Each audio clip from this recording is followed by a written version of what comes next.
Welcome again guys no to my channel. This is Janelle Idanyo. At sa video ko ito, update lang po tayo guys regarding po sa kabuhayan karaban po ni Move It po no. So kailan po ba ito gaganapin?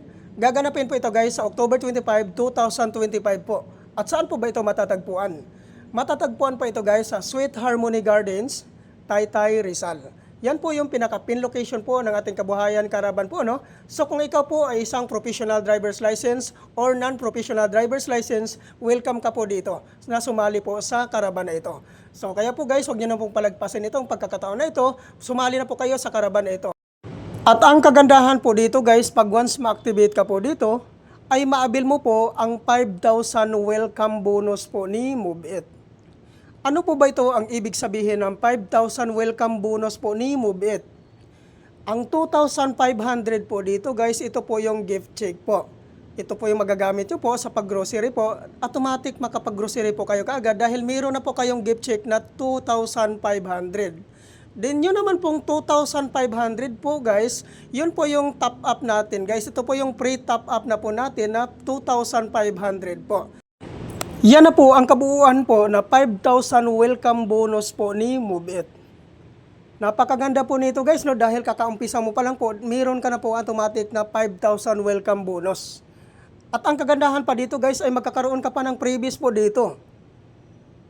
Ano po ba ang previous na binibigay po dito ni Move It? Ang number 1 po dito guys which is yung free helmet. Number 2, free toe jersey.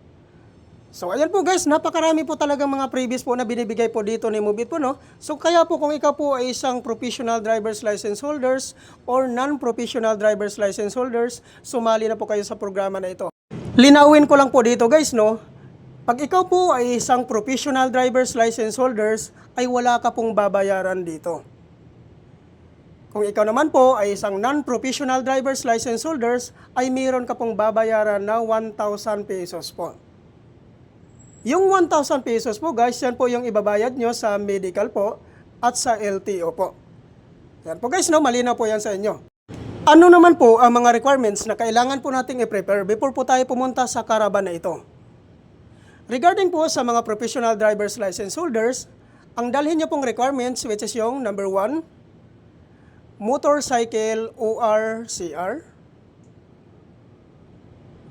Number 2, 2020 and above motorcycle year model.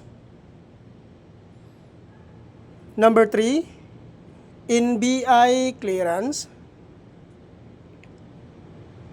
Number 4, police clearance. Kung sakali naman po guys, wala po kayong NBI clearance at police clearance, pwede na po tupalo yan. At tungkol naman po doon sa mga non-professional driver's license holders po no, ang kailangan nyo lang pong i-prepare na requirements po guys, which is yung number 1, existing non-professional driver's license 6 months and above ang validity. Number 2, motorcycle ORCR. Number 3, 2020 and above motorcycle year model. Number 4, no LTO violations. Number 5, BIR tax identification number or TIN number. Number 6, NBI clearance. Number 7, 1,000 license down payment. So yan po yung binanggit ko guys no, na yung 1,000 po guys, yan po yung pambayad nyo sa medical at sa LTO po.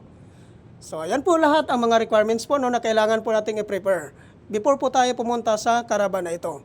Take note po guys, regarding naman po sa mga hindi po nakapangalan sa inyo yung mga motor, ay kailangan nyo lang po magdala ng authorization letter. Hingian nyo po ng one valid government IDC owner, ipotocopy nyo po at papirmahin nyo po ng 3 beses. At tungkol naman po doon sa mga sikanan po na pagkabili ng kanilang mga motor, ay kailangan nyo lang pong magdala ng deed of sale. Sana po guys, nakakatulong po ito ang update ko na ito sa inyo. Thank you for watching.